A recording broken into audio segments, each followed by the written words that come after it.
Our presentation tonight is going to be the history and future of fractal art balloons, done by the infamous Jonathan Wolfe. If we give Jonathan a round of applause as he makes his way up to the front.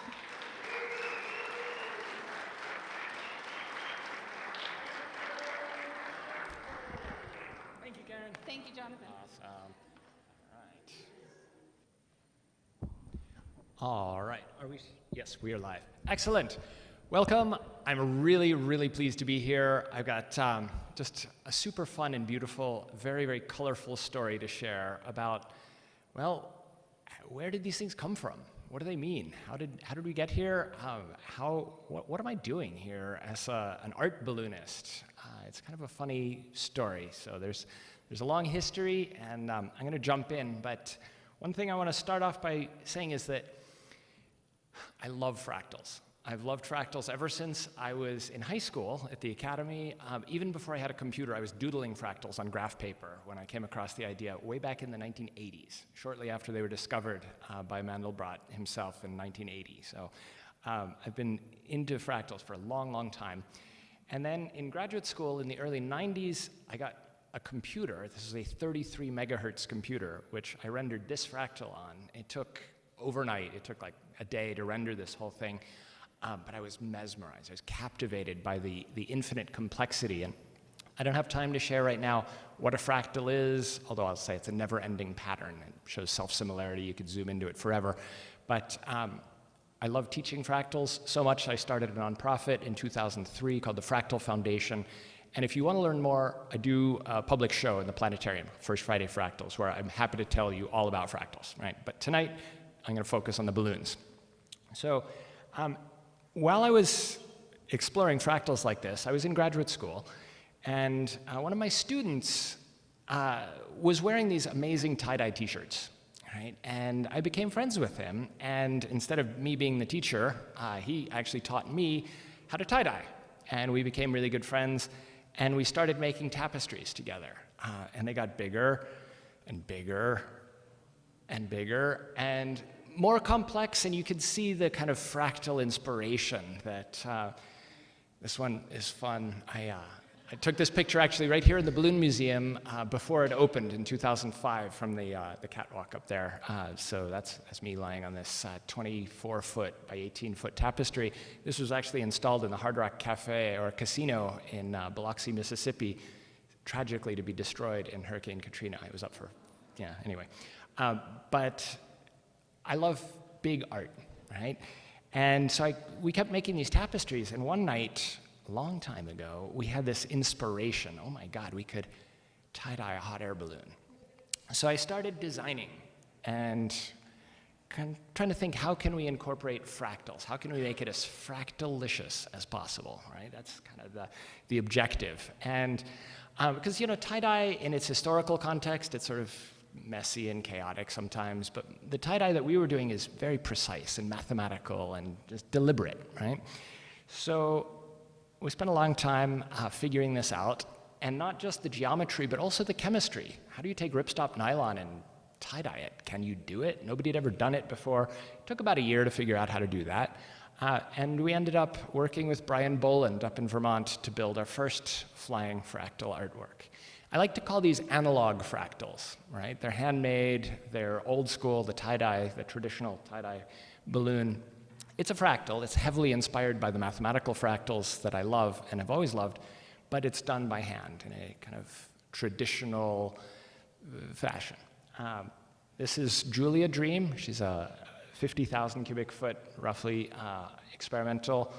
And this is the balloon that not too many people in this room have gotten to fly in, but I took Ray on my check ride in this balloon way back in '99, so that was kind of a fun experience.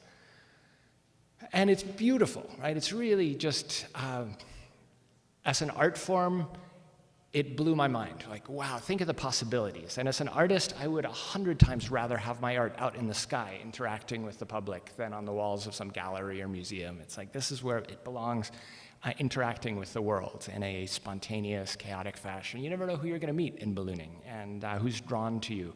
I like to call these things strange attractors because people come flocking towards us. And that's how I've actually picked up a good amount of my crew. So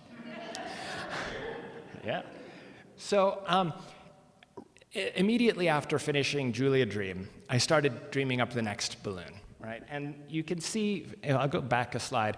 This is a predominantly black background design, and while it looks spectacular up close, I learned an important design lesson that you really want to maximize the contrast in ballooning, right? So I started thinking of patterns that are fully opposing in terms of just optimizing the contrast for maximum visibility. And with fractals, you can see them at all different scales. And so I spent, well, this balloon lived in my head for about 5 years. Okay, so this design came from, years before it actually made its way into the world. Those are the signatures around the side of all the crew and that people. I had about 20-something people who helped build this balloon. So this was a full experimental aircraft. I cut the patterns. Don Picard taught me how to loft curves, and so I built it from scratch. I wove the basket. I did the entire thing. I didn't weld the burner. Okay, I didn't do that. But I did fill my living room with tie-dye. For about 6 months, we tie-dyed balloons. Okay, it was a huge, wonderful endeavor. This is one gore in my driveway. It's kind of ridiculous, but super fun. And finally, it all came together and premiered in 2001.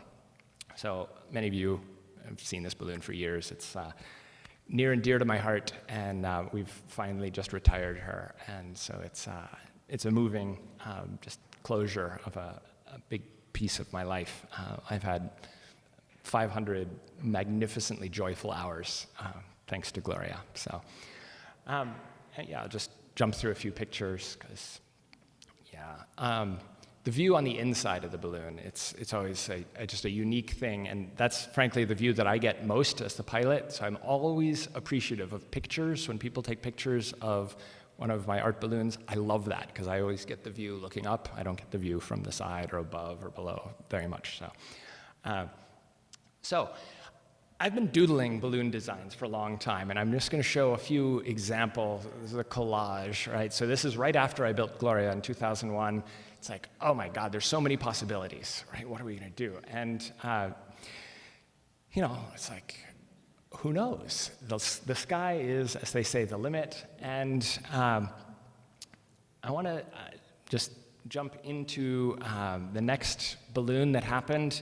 This was a commission. So this was the first balloon that I sold. And I just really want to make a note of gratitude and acknowledgement to Bruce Hale for believing in me and being my first patron and having the vision to support the arts like this.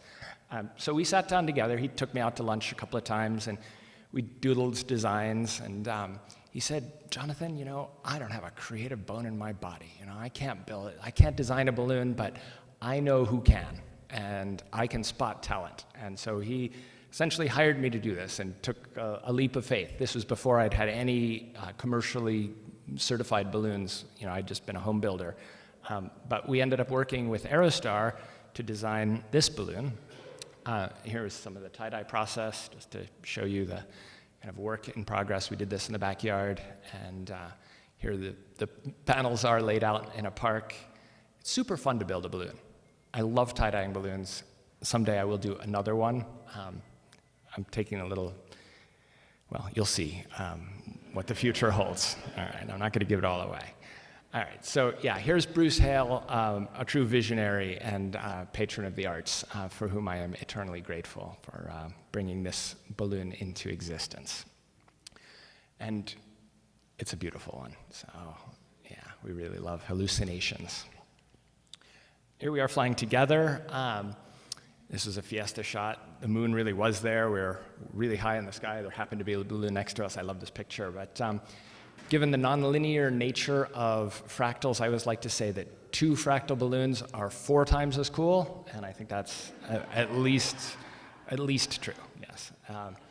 So then the success of Hallucinations in Gloria brought another client to us. So we met Rudy Sachenbacher from Massachusetts, who said, hey, let's design a balloon together. And we did. We went through many, many iterations, had to please his girlfriend and his neighbor, and there are lots of stakeholders to manage, right? But we came up with a design that was spectacular, and we built this in 2004, 2005, and this is such a beautiful balloon, a very different design than anything I'd done before, and manufactured by Lindstrand, so Lindstrand USA.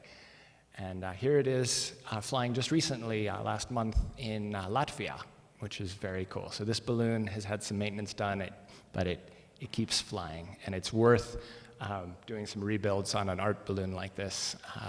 And I'm grateful to my creative partner, Jason Fisher, for funding the restoration of this balloon. We had to replace a little bit. And here we are flying together at Fiesta, seen from below. And like I said, oh my God, they glow like crazy, right? These art balloons are something else. There was one and only one occasion where we managed to fly all three of these flying fractals together. And so, where is she? I just really want to thank Jennifer Garcia for making it possible for us to rearrange ourselves at Fiesta last year. So it was Gloria's last year. It was our last chance to make this happen, and the crowd really loved it, and it was a very moving time for all of us. All right, so all the time that I've been building analog fractal balloons, right, handmade tie-dyed balloons, I've had this idea percolating in the back of my mind. Oh my God, we could print digital fractals on balloon fabric. Got to do it. It's inconceivably vast, unbelievably expensive. It was out of range for a long time. And I've been looking at, I'm deliberately going black here. Thank you, appreciate that. Way to go, man. I'm building suspense. All right, so I've had this idea in my mind for a long time, right? Okay, so here's my very first mock-up. This is back in 2003. So right after I built Gloria, I was like, how can we do this? Someday we're going to do this. These are just flat models. They're not even 3D renders. They're just like, let's take a fractal and slap it on a balloon shape and see what it would look like. Oh my God, it would look cool, right? But the technology was not possible, right? It didn't work. There were inkjet prints on ripstop nylon, and it was terrible. It just didn't work. It would peel, it would crack, it was faded, it wasn't at all the resolution that I needed, and I kept checking. Every couple of years I would explore the manufacturers and see what the vendors could do, and it was just not good enough, right? Here's 2011, another set of mock-ups. The idea is still alive, but no, the technology is not there. Here you can see I've got 3D modeling software. I've wrapped some fractals on somewhat accurate balloon shapes, not real balloons, but getting closer, but the technology was still not good enough. Right? If you're going to invest the money to print a balloon, you want it to really be beautiful, and the technology was just not there. But I kept waiting, and then finally, 2 years ago, I'd been watching Kubitschek developing their technology, and they had a racer. I don't know, you probably saw some of the racers that had a printed section on it. I said, dang, that's some cool printing. And so I talked with them, and what they do is a completely different technology. They use dye sublimation printing instead of inkjet. So instead of a layer of material on top, which adds weight and can peel off and all of that stuff, dye sublimation is actually like high-resolution, super precise tie-dye. It actually is. What you're doing is you're heating up the fibers and spraying on little very high-precision dots of dye that bond to the fabric, just like a tie-dye. Slightly different chemistry and different computer control, but it doesn't actually add any weight to the fabric, which is kind of miraculous, right? Whereas an inkjet print adds a lot of weight, right? And it can come off. This stuff can never come off, which is wonderful, right? And so we worked together for a while. We met at Balloon Fiesta. We shook hands and decided to collaborate. They gave me access to their 3D panel, their modeling, their designs, so that I could do the design work myself, and made a bunch of mock-ups. I spent months going through literally hundreds of designs for possibilities. it's super hard to choose just one, right? It's like, which one am I going to print, right? And so we ended up settling on this. There's a couple of different views. You can see that's like the N number there. It's like there's a lot of design criteria to go through. This is the top, the bottom. And so finally, it's like, we're going to hit print, essentially, and commit to this design. And I'm now going to switch over and show you.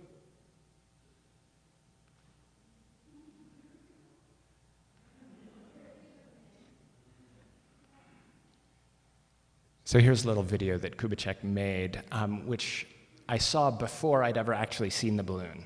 Previously, I've always built my own balloons and got to be there for the first inflation, but this is my first glimpse.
Pretty awesome. Thank you.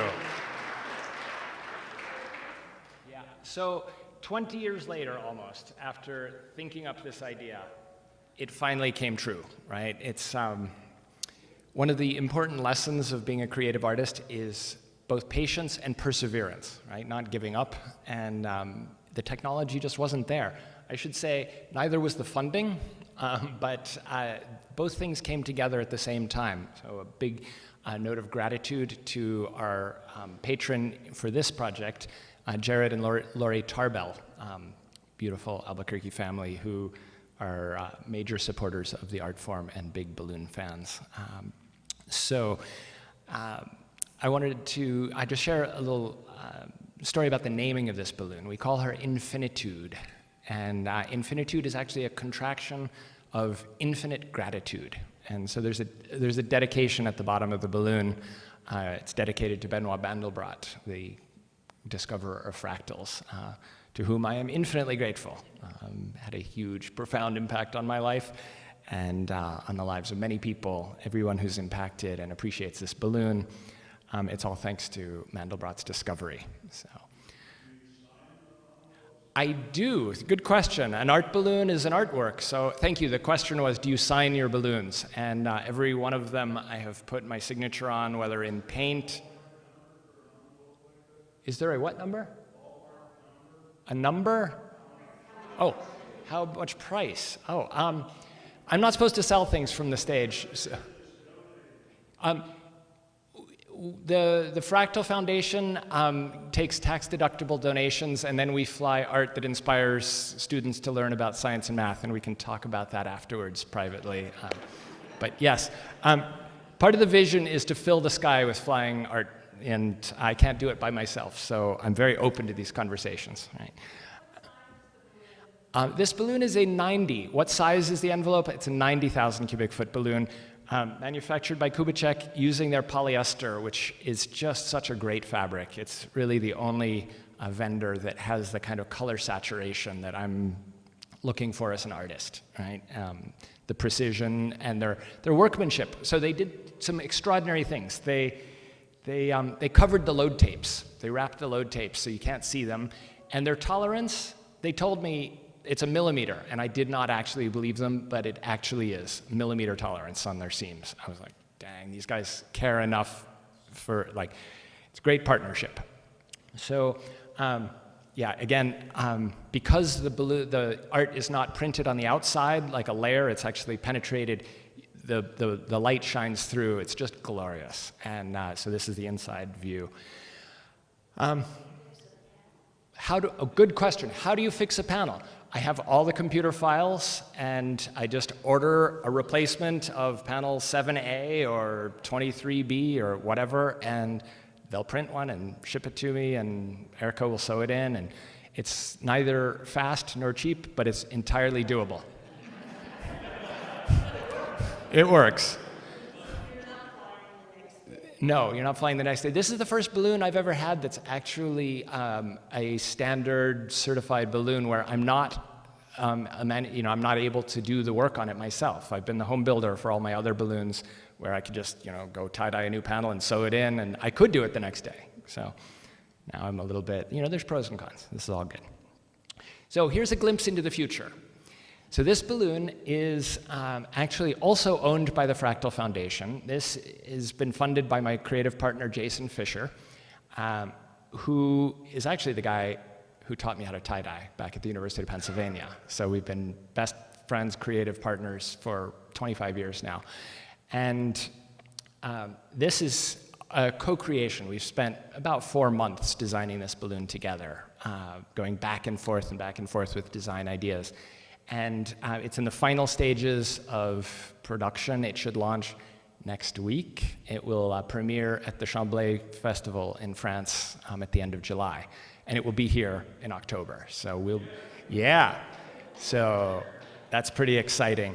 Kubitschek really loves this partnership. They see the possibility, the potential. We're going to be making a promotional video together. They see the possibility of fractal art ballooning that showcases their technology, right? They have a really unique spot.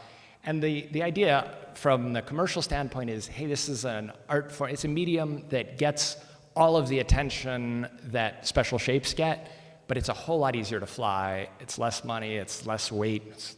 It actually flies like a balloon should fly, right? And no judgment, but it's there's a market opportunity that they're eager to develop. And so we've, just here's a fun picture. That's Peter Kubitschek in the middle there. He's firmly caught the fractal bug. He's part of the Fractal family. Yeah. So we don't have any fun on our crew, I'm just going to say. Right?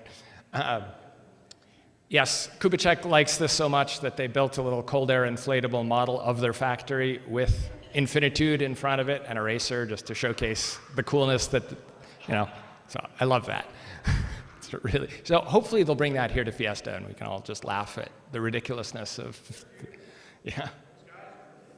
right? So, a little glimpse into the future. I'm going to wrap up because I know there's lots of other things to do, but I want to show you that this is not just a fluke, not just a one-off idea. Fractals are infinite, and there are not just 2 of them, there are not 100 of them, there's not just 1,000. We could make 1 million or 1 billion or 1 trillion, but you never run out of creative possibilities. And as an artist, I have a goal. I want to build 100 balloons in my life, right? That's what I'm up to do. I've made 6 tie-dyed balloons and 2 fractals so far, so I have a long way to go, but I'm still kind of young, so I can do this. But I just want to declare that one of these years we'll have a whole row at Fiesta, right? I want row J because, I like that right in the middle of the field, just well, so just like to put that out there. It's nice to declare the future. It might take a few years, but like I said, patience and perseverance are important. I do like the fact that people have started talking about Albuquerque as the fractal capital of the world. I started saying this in my planetarium shows, and people pick it up, and now they say this on the radio, right? On 3 or 4 different radio stations I've heard it. Really? So pay attention because it's something to be proud of. You're part of the fractal capital of the world. It's something to be proud of. No other city has a public art program where students are wrapping fractals on buildings. We do all kinds of fun work like this, inspiring interest in science and math using the beauty of fractal art. So that's really what we're out to do with the balloon project, with the Fractal Art Balloon Project, is to create ambassadors, all right? This is what we call informal science education, or non-traditional. You go out into the world, you fly, you land in some neighborhood, the kids come streaming towards you, you give out cards that have an equation on them, right? What? This is what math actually looks like. So it's pretty awesome, very, very inspiring. No, you don't need to know any algebra to fly a fractal balloon. We can empower you to be an ambassador, give you all the materials, and really it's part of the mission of the Fractal Foundation, which is to inspire interest in science, math, and art. So that's what we're up to. Here's a few upcoming balloon designs. I have, like I said, hundreds and hundreds of these.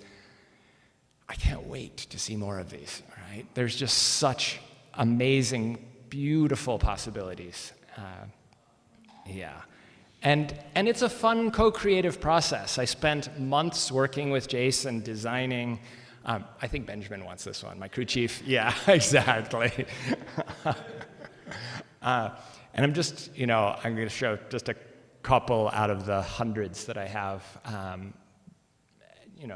to work with. But there's such diversity of possibilities. You can never run out of ideas. And it's just really, really fun. So I've got a few up on the wall there. There's some balloon fabric samples, if you want to touch it and see the precision. It's printed at 300 dots per inch, which is spectacular. There's over 100 billion pixels in infinitude. I'm just going to call that out as a number.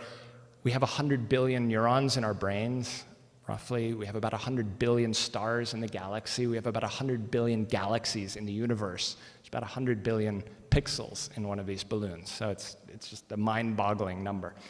All right, I'm going to close by showing a picture of the impact of what we're doing at the Fractal Foundation outside of balloons, because really we're out to inspire our youth to learn math and science. And here's one of the winners of the Albuquerque Fractal Challenge, a third grader named Elizabeth, who we interviewed her on the radio on the Children's Hour on KUNM a few years ago after she'd won, and she said, "I can't wait to learn algebra so I can make better fractals," which was just exactly what we want to hear.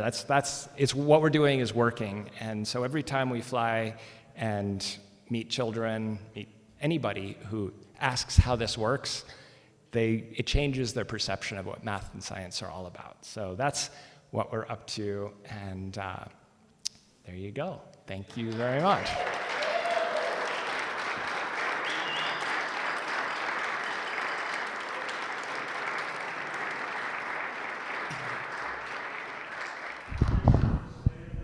Thank you, Jonathan. Does anybody have any questions for him? Go ahead, Greg. Oh.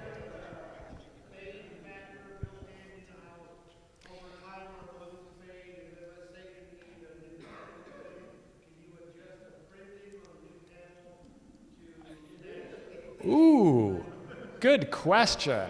Okay, to repeat the question, can we manage the fading factor that happens over time? So you fly the balloon 300, 400, 500 hours, it fades a little bit, it happens. And then if you replace a panel, you don't necessarily want it to be brand new, bright. Yes, absolutely, you just put a little filter on it. I could totally adjust. Never thought about that issue, but that will be one of those good problems to be able to solve. Exactly. Yes, indeed. Any other questions? Here. I did want to show you just a glimpse into a working folder just to give you a sense. Sorry, these are all variations on Jason Fisher's balloon, Fibonacci. That's the name of that balloon. But you can see we went through lots of different iterations, possibilities, designs for the parachute. I know, right? Just to give you a little glimpse of, this is close to the final design, but not quite. I know. Well, this is a really good question. It's kind of a safety issue, right? It's so captivating. You have to fly the balloon. Oh my God, fly the balloon. I mean, I'm sort of joking, but really, I'm more concerned for people on the ground who are driving, right? And oh my, it's like someday that's going to happen. It might have already, I don't know, but yes, fractal fixation, it's a real thing. Yeah, so lots and lots of possibilities. Question? What is the total weight on the envelope? My envelope weighs 240 pounds. 240? It's a 90. Polyester is a tiny bit heavier than nylon. Yeah, there's just so much here. Any other questions? Question?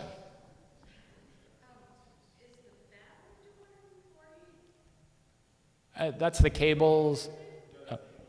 That's the whole. Is the fabric? No, that's the weight of the envelope. It doesn't matter. It adds nothing. It's extraordinary. It makes no difference to the weight of the envelope. I know, I was skeptical, but it weighs the same as any other Kubitschek 90.